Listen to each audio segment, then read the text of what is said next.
Global Uplift was formed in the year 2000 in Salinas, California as a local nonprofit organization. We based our efforts in humanitarian aid as well as disaster relief locally across the United States and internationally. In January of 2001, India was struck by an earthquake as well as a tsunami. So our team got together and we decided to send some of our volunteers to help administer first aid, begin reconstruction, as well as just to support the people.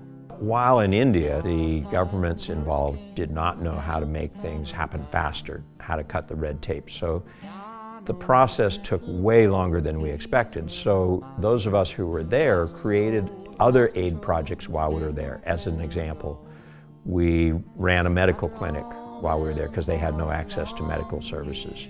We happened to be proficient in advanced first aid and were able to provide a lot of assistance to the community. We helped the school get reorganized, restocked. One story in particular that stood out when I was in India for the tsunami was the children and the resilience of the children. How I heard the stories that, you know, they lost parents or they lost siblings, but yet they said, well, I still have another brother, or I have another sister, or I have my mom. And, you know, just to continue on after what they had gone through, it was just an incredible, the stories that they could tell firsthand from the victims.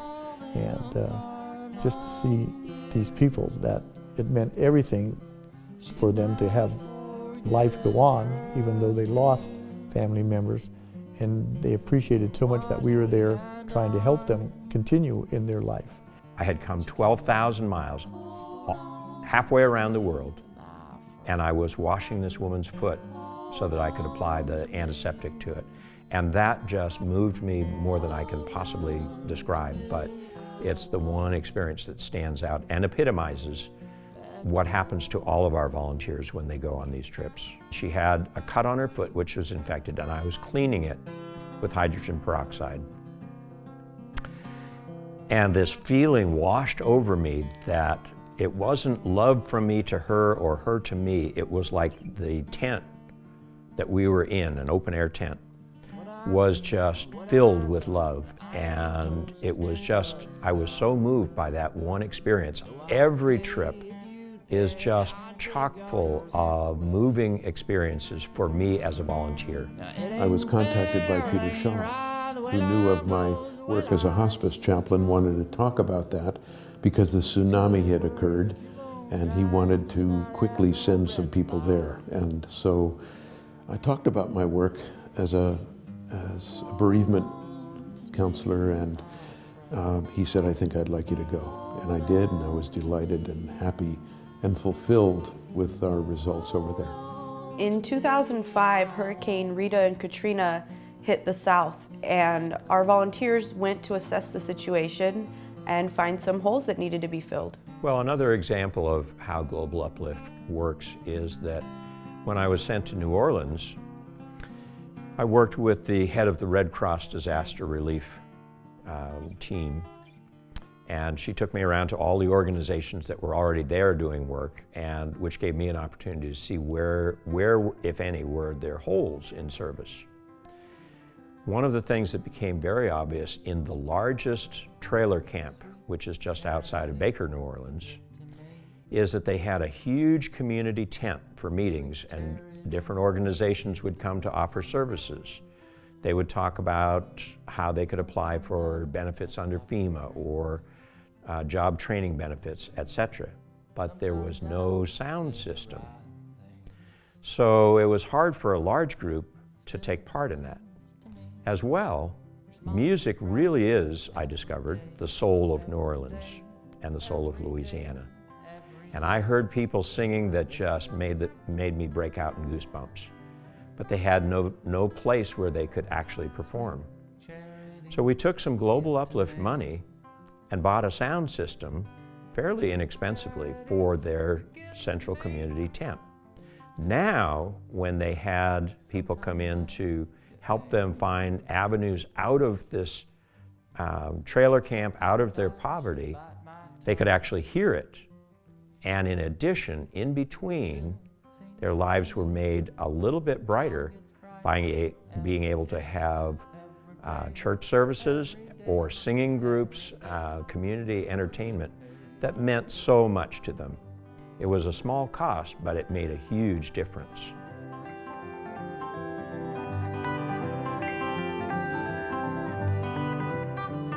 After Hurricane Katrina and Rita, again, and that was in October of 2005, I again asked to volunteer and through Global Uplift, go back and help in Louisiana. And a friend of mine from Monterey and I were sent to Lafayette, Louisiana, and we set up kind of base there in a Walmart, and we had a few of the cash register stations opened up personally just for our people that were coming through. And so for the first 3 days we had people come through and were providing food for them. They were given a designated amount of money that they can purchase food items that they needed that were essential for their rebuilding of their lives. And then after the third day we decided we would venture out into the more rural areas and again try to find that grassroots Global Uplift venture where we want to go and help people that kind of fall through the cracks. So we'd go into these small little communities and go in and find a policeman or someone with authority and just say, what can we do for your community? We're here to help. And they would say, well, we need cleaning supplies. So we would rent a truck and maybe have to drive 100 miles up north and find a store that wasn't devastated and just buy out all of their cleaning supplies, then bring it back and have it handed out by, again, a sheriff department or the police department. Then we were able to move on the next day and go into another town, and they may have said, we need generators. So we'd find generators and bring them back so they can help clean up their homes, the homes that weren't completely lost, but they were filled with water and mud. So we did that for about 4 to 5 days, and after about 8 days, we returned back to Salinas and to tell our stories. And again, just see what you can do with this small amount of money that people are donating, and it goes a long ways and help build these people's rebuilding their lives. You know, there's a lot of red tape involved, and there was no red tape with Global Uplift. We just go in, find out what needs to be done. We nose around and meet people and talk to the locals and talk to the local police chiefs or the local ministers or the local teachers, and they will tell you what needs to be done. The trailers, which were uninsulated, and surprised to me that in New Orleans it gets below freezing in the winter. I see it as a warm southern state. I was wrong. The elderly and the handicapped had a hard time coming up with the money for the propane, which was used to heat those trailers. So I got the propane dealer to sit down with me, and I told him I had $4,000 to spend on propane, but only if he was willing to negotiate a lower price on the propane. Global Uplift is not a big organization, nor do we have staff, so we couldn't be there to administer it. So we worked out with one of the other charities, which was there 24/7 to administer it. We paid the vendor of the propane, who would provide free propane to elderly and handicapped. The other organization made sure that they were properly in need, that met the criteria. And the program was so popular that when our $4,000 worth of propane, which we had negotiated at a lower price, when that ran out, the state of Louisiana saw it was so successful, they picked it up and did it for all of the trailer camps. Hey, you over there, stand all funny in your underwear. What does it matter? We had the tornado disasters hitting the Midwest and the South, and we gathered our Global Uplift organization together and decided to focus on Joplin, Missouri. And so we sent our Reverend Wayne Martin to go to Joplin. And so Wayne interviewed people. He found a few organizations there that we never would have known about otherwise, some grassroots organizations that just do a wonderful job helping people. So he was able to give some money to those organizations and personally, on a one-on-one basis, get to know some of these people and really know that they were going to use this money in the best way. Well, there was a massive tornado, and about a third of the city was flattened, and it's still working on its recovery. But I met about 25 people there, and we gave money to about 23 of them as the need seemed to occur, and to occur to me. Home, a TV show with shoes warmth in a toe, and those times we had were times. Basically, I tried to assure them that God doesn't do this to people. These things happen. We live in a universe that's wild and tempestuous, just like what's inside us gets a little wild and tempestuous. So I worked to help them take, in a way, God and themselves both off the hook and understand that nature is nature.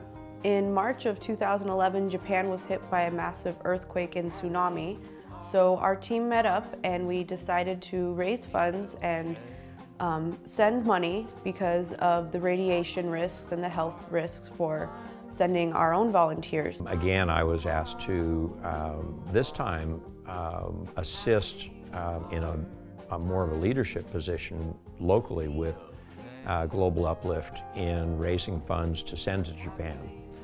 The foundation decided that because of some of the risks of radiation, that we would break one of our cardinal rules, which is that we send people with money, not send money.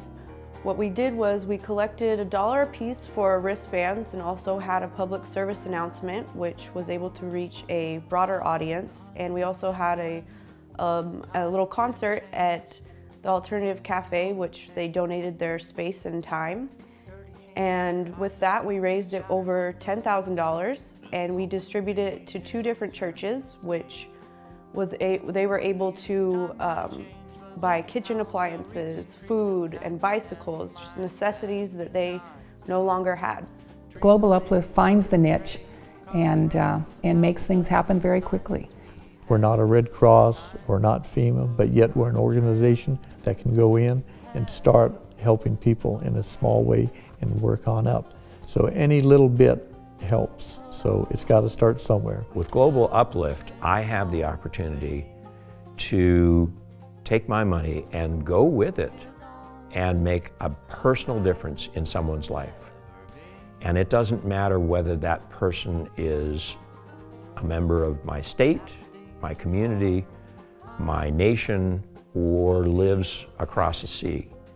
We're all brothers and sisters, and I get to be personally connected with them and see what difference my contributions have made. To the people that we're helping, it's a huge, huge statement that we're making from our little organization in Monterey County that we can make a difference around the world, and we do.